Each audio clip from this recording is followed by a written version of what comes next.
දැක්කා අර ඥානසාර හාමුදුරුවෝ කියන එක්කෙනා පහුගිය දවසේ අපිට ඕන කෙනෙක් ආණ්ඩුවක් ගෙන ඔයාට ඕන ආණ්ඩු ගේන්න බෑ මෙතන ඥානසාර. ඔයාට මම එකක් කියන්නම් ජනතාව ඉන්නවා. ජනතාවට ඡන්දයක් තියෙනවා.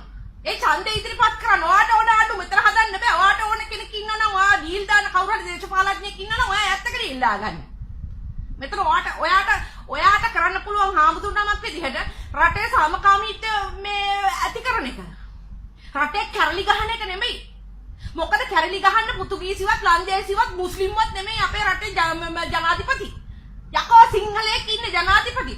ජනාධිපතිතුමාට හොඳ බල නැතුණාට අපිට කරන්න දෙයක් නැහැ. ඔය රතන හාමුදුරුවෝ අරගොල්ලෝ මේගොල්ලෝ තමයි උඩ පැල්ල පත් කරගත්තේ. අපි පත් කරගන්න ගියේ ඔය කවුරුවත්. එහිද තමුන්ට ඕන හිතන හැංගීම් ප්‍රකාශ කළා. ඔය සිවුර කියන චීවරය කියන එක දාගෙන මේ අහිංසක ජනතාව රවට්ටන්න ලෑස්ති වෙන්න එපා. මම ඔයාට කියන්නේ එච්චරයි. මම ඔයාට අද්ද කල්ලලා වැඳලා කියනවා මේ ජනතාව රවට්ටන්න හදන්න එපා. මහා කාලකන්ණි වැඩක් මේක.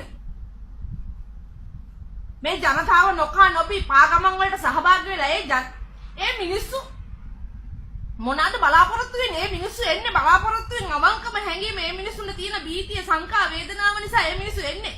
තොපිලා ඉඳගෙන ඒකෙන් යටි කුණ්ඩු ගහනවා. මම බයින්නේ මේ පාගමන යන ජනතාවට නෙමෙයි. ඕගොල්ලෝ දැනගන්න සහෝදරවරුනි මම ඕගොල්ලන්ට නෙමෙයි කියන්නේ. ඕගොල්ලෝ දන්නේ තුනාට මේක ඉස්සරහා ඉන්න ගේම් ගහන ඩීල් ගහන උන් ටික උන්ගේ වගතුග මම කියන්නේ නැහැ දැන් මෙතන. උන් ගහලා තියෙන ඩීල් උන් කතා කරොත් කියයි අපි ඩීල් ගහන්නේ අපි මෙහෙම කරන්නේ කියලා. ඕගොල්ලන්ට සේරම කියන්නේ මුන් බොරු. ඕගොල්ලෝම රවට්ටලා මුන්ගේ අවශ්‍යතාවන් වලට ඕගොල්ලෝ පාවිච්චි කරනවා. ඒ නිසා ආදරණීය ජනතාව ඕගොල්ලෝ එක බල්ලෙකුටවත් රවටෙන්න එපා තවදුරටත්. සිවුර දාගෙන ආවත් කමන්නේ නැහැ. ලෝගෝවක් අඳන් ආවත් කමන්නේ මොකක් අඳන් ආවත් කමන්නේ මේ ඉස්සරහට එන එක මොකක්ද කියලා තේරුම් ගන්න. උන්ව තේරුම් අරගෙන කටයුතු කරන්න. ඕගොල්ලන්ට මට එච්චරයි කියන්න තියෙන්නේ.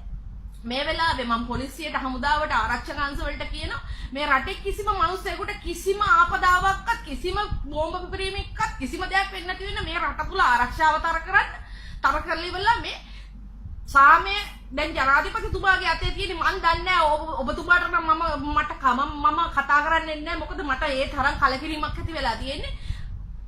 අපේ ජනතාව පාරේ ඉන්න ඒ වගේම මේ රට ඇතුලේ ඉන්න සිංහල ජනතාවටවත් මුස්ලිම් ජනතාවටවත් මේ කිසිම මේ අපේ ශ්‍රී ලංකාව කියන රට ඇතුලේ ඉන්න කිසිම කෙනෙකුට හීරීමක් සිද්ධ වෙන්න එපා. මේ කිසිම මේ ගොන්තඩි මිනිස්සු කරන කපටි ව්‍යායාම වලින් කිසිම කෙනෙකුට කිසිම දෙයක් සිද්ධ වෙන්න කරදරයක් සිද්ධ වෙන්න නැතුව ආරක්ෂා කරගන්න කියන එක විතරයි මම ඕගොල්ලන්ට කියන්නේ.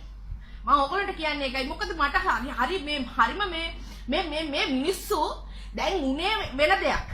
ඒකෙන් කරන්න හදන්නේ තව දෙයක්. කොහොමද යකෝ මේ විදිහට ප්ලෑන් කරගෙන දඩි බිඩි ගාලා ක්‍රියාත්මක වෙලා කපටිකම් කරන්නේ? අහිංසක මිනිසුන්ව මුලා කරගෙන තොපිලා.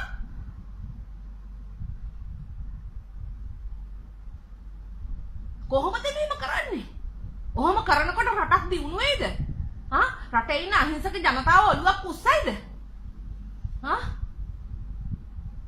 ගේන ප්‍රතිපත්තිය ගේපියව හරියට තොපිලා කියන ඒවා කිසිම හරියාකාර දෙයක් නෑ. පරස්පර විරෝධීනියක් හැම එකම පරස්පර විරෝධී.